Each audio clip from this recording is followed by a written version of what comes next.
Bonjour à tous et bienvenue dans votre journal des produits de bourse de l'Obstat du mercredi 22 mai. Et nouveau sommet pour la place parisienne. Le CAC 40 se hisse au-dessus des 4000 points, à 4036 points sur un gain de 0,33%. Le marché parisien guette le discours très attendu du patron de la Fed, Ben Bernanke, aujourd'hui.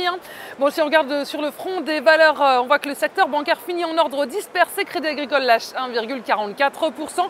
Société Générale est à moins 0,48% et seul BNP Paribas avance légèrement de 0,62%. Et Wall Street termine la séance dans le vert également. Les indices américains continuent de battre leur propre record donc sur de nouveaux sommets. Les marchés sont guidés par la Fed. Ben Bernanke est attendu au tournant aujourd'hui avec donc d'abord l'allocution du patron de la Fed à partir donc de 16h heure française. Il donnera sa vision sur la situation économique aux États-Unis. Il devrait faire le point sur la politique monétaire de l'institution. Et son discours sera suivi quelques heures plus tard des minutes de la Fed, du compte rendu, la réunion de la Banque centrale américaine. Et sur le front des entreprises américaines, Apple est sous les feux des projecteurs. Il recule de près d'1%. La marque à la pomme est soupçonnée d'évasion fiscale sur des dizaines de milliers de dollars de bénéfices. Et Yahoo est encore bien entouré après l'annonce du rachat du site de blog Tumblr. Et l'euro tente de rebondir face au dollar à 1,2909.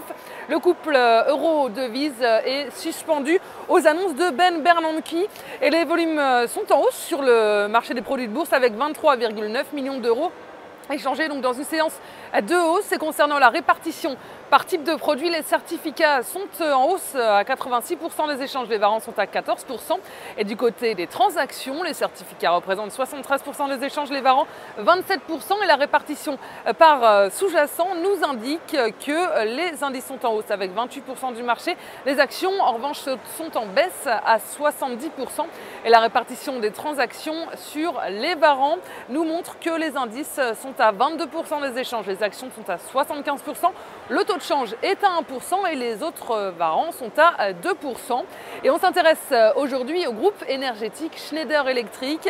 Graphiquement, le titre dépasse le précédent sommet de mars dernier et réalise de nouveaux plus hauts annuels. Il est soutenu par ses moyennes mobiles à 20 et 50 jours. Et de son côté, l'indicateur de vitesse RSI est positivement orienté et milite pour une accélération haussière à court terme.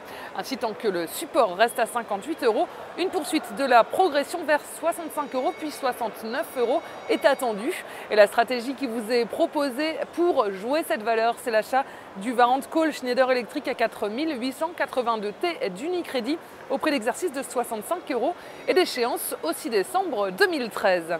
Voilà, c'est tout pour aujourd'hui. Passez une excellente journée. À demain.